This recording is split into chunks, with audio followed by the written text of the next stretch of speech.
Welcome. I'm Ann Steffen, and I am a faculty member at the University of Missouri St. Louis and a clinical consultant affiliated with the Optimal Aging Center. And for this video, we're going to be reviewing session 2 of the 8-week Coping with the Blues Behavioral Activation Program for Laguna Woods Village. So in today's video, we are going to be walking through session 2 components with attention to each of the learn and practice forms with some suggestions for you. I'll be providing some recommendations for attending to your therapeutic alliance and session pacing, and I'll also be offering some problem-solving tips and some reminders of where you can find additional suggestions and supports in the Later Life Depression Clinician Guide. So, reminder, session 2 is pretty straightforward. It's going to be held after a resident has participated in session number 1. And even if there was, say, for example, a number of weeks between session 1 and 2, it would be possible to just move straight into session 2, since there's going to be a little bit of repeat and review from the materials that you covered in session 1 anyway. In session 2, we're going to be providing some basic psychoeducation about emotions and emotional experiences, developing some shared language for positive and negative moods, and especially debunking that common myth in our society that talking about what's upsetting is sufficient to help someone who's really struggling with depression. And we know that that talking about upsetting events and things we're worried about is comforting, that seeking and getting social support is an important part of life for all of us. But when individuals are struggling with depression and anxiety, just talking about their depressed and anxious feelings and what's making them depressed and anxious isn't going to be enough to remove that depression and anxiety. And then we're giving some attention, some continuing attention to the therapeutic relationship.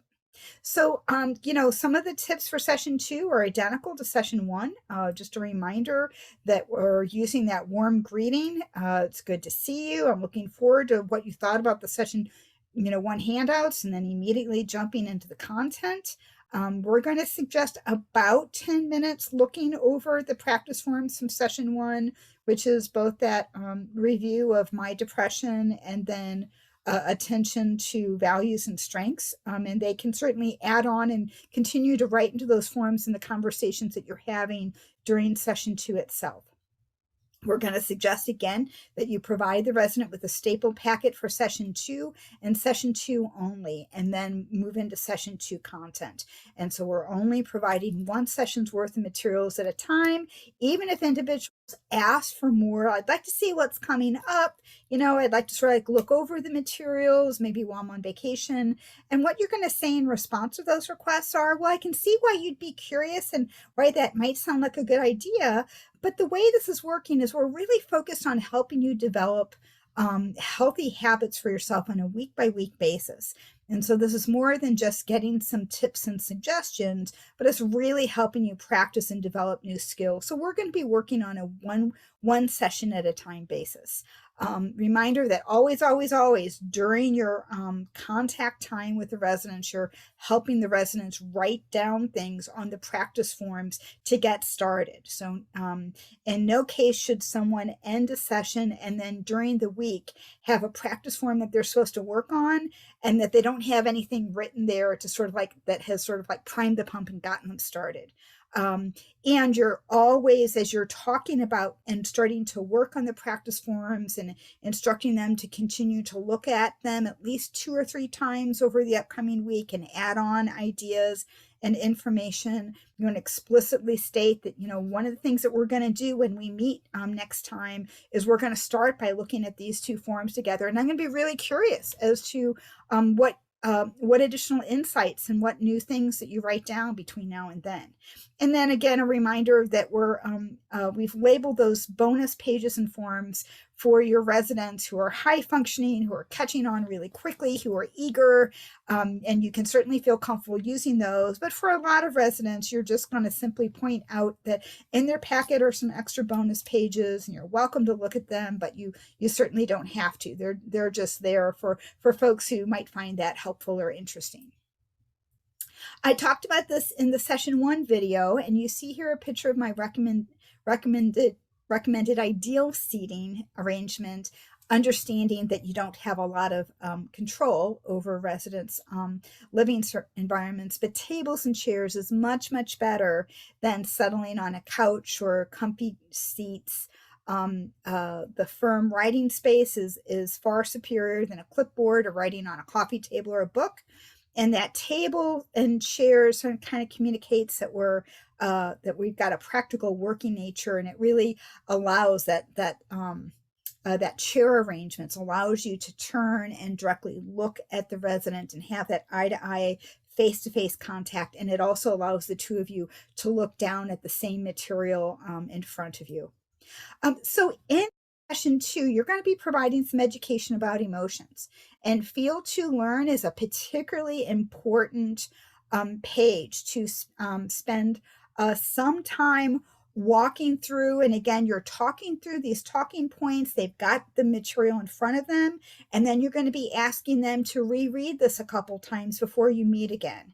And it both introduces the idea of what emotions are and what they are not. And so we're really debunking that hydraulic model of feelings as if they're this fluid that builds up in our chest, and that if we don't let it out, it's going to spill over and we have to get things off our chest. We have all of this language in our society that treats emotions like things, as opposed to very, very complex neural connections in our brains that are connected to many, many, many different parts of our brains, which is why our emotional experiences are so rich and so connected to many other sensory and sensory experiences and memories and peoples and places and smells and tastes and so forth. And so the purpose of providing that education about emotions and what emotions are not is really to set the expectation that as we meet, I am going to be curious about us connecting the dots between, some things that may be going on in your life that are upsetting or specifically challenging for you.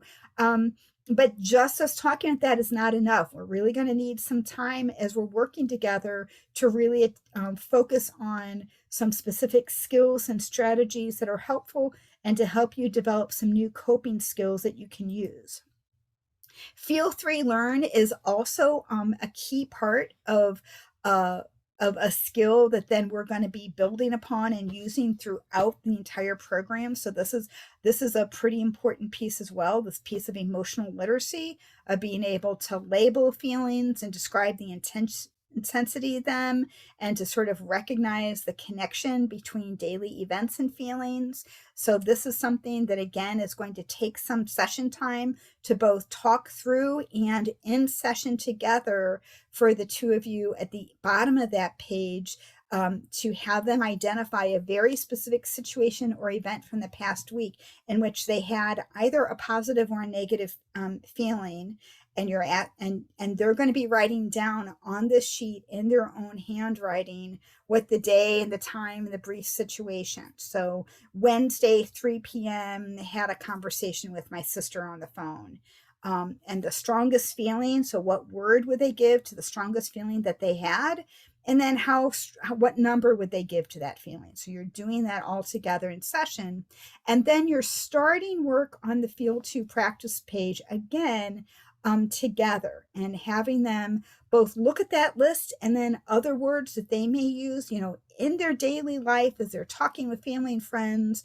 What are some of the words that they use to describe positive feelings and positive moods? And then what are the words that they use to describe negative feelings and negative moods? And, they could give, an example again of thinking about all of these on a continuum, which is important than just that they're there or they're not there. And you're going to be starting this work together in session, and then you're going to ask them to look at it a couple times between now and session 3 and see whether they want to add on to their list of words they use most frequently to discuss their positive and negative feelings. And you're going to be really curious about this because this is something that the two of you are going to look at together at the very beginning of your time together in session number 3. So some of the tips that we have specific to emotional literacy is just aware that we have both generational and gender-based differences in labeling emotional experiences, that women have that women of a certain generation may sort of avoid angry language and choose irritated, frustrated in certain parts of the country and in certain cultural groups. Somebody might use the word disgusted to not mean, ew, yucky, but I was really, really, really mad. So in some parts of the country, in older women, use of the word disgusted means extremely angry. And then the same way in terms of words surrounding anxious or anxiety, that uh, certain cultural groups and certain cohorts aren't going to be using the same language that younger adults use for anxiety, that they may be more commonly talking about their nerves. My nerves are shot. I'm so nervous. I was really, really tense, as opposed to using the word anxious. And again, what we want to do clinically is we want to map onto the words that are part of their own vocabulary, and we're going to be using their language with them. So the two bonus pages are related to that higher level CBT skill of learning the ABC model of linking together between situations and beliefs and reactions. And so we have both a learn form and a practice form to help them work on that. And again, that isn't a critical requirement for the work that we're going to do in behavioral activation down the road, but it certainly is a lovely foundation for clients and residents who are high enough functioning for that.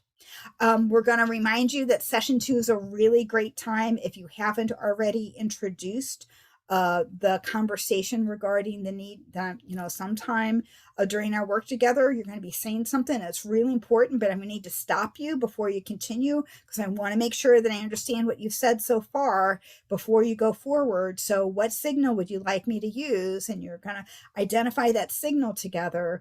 And so if that didn't happen in session 1, that really needs to be a part of your conversation during session 2 time. And then you're looking for an opportunity by the end of session 2 or within session 3 to actually use that signal so that the two of you are comfortable and kind of expecting that that's just a part of how you're working together. We've got some language with some suggestions for session pacing. And again, we have information in the clinician guide on pages 79 to 81 on working on that session pacing skills. It's just so important in working with all clients, but especially older clients. And then, those reminders that I've been sort of reviewing along the way, that in your home practice assignment, it's really important for the resident to have something written down in each form that they're going to work on between session, that you've gotten that work started within session, that you're checking in. So, given what I'm asking you to do between now and when we meet again, from 0 to 100%, how confident are you that you're going to be able to look over and reread these learn pages like, 2 or 3 times between now and then add to this material on those practice forms from 0 to 100%. How confident are you? And anything that's really less than 90% confident, you say, oh, it sounds like you have some concerns. This is, what do we need to do? What do we need to change to make this feel more doable for you? So the session pacing is important because you're also needing to leave time at the end of session. The end of sessions with older adults can frequently feel rushed because there's just too much content. There are too many things that they want to share with you and tell you. And we really have to work on that pacing to allow enough time to really summarize and write down what it is that they're going to do between now and the next session, to clarify questions, to ask for feedback. As you think about what the discussions that we had today, is there anything that I said that just didn't feel good, that didn't sit well with you? And then you're going to stay, you're not going to be a rah-rah cheerleader, but you're going to point out pieces that you find encouraging about their situation, about the efforts that they're making, about, even though this is something that was difficult, you did such a nice job in our time together, and I feel really encouraged by your being willing to carve out this time and give yourself attention to developing some healthy coping skills for yourself. So if you have questions, or if you need feel like you need more of a refresher on emotional literacy, we covered that in session 1 of the Culture Responses CBT webinar series that we did with the E4 Center in the fall of 2021. And the um, uh, website is provided on this slide as a reminder for where you can find that refresher video. And we have those 3 tip sheets from the Optimal Aging Center on summaries of both general strategies attending to physical and within strategies in working with older adults. So with that, we're done with our overview for session 2, and I'm looking forward to our future time together as we're talking about your experiences in implementing this with Laguna Woods Village residents.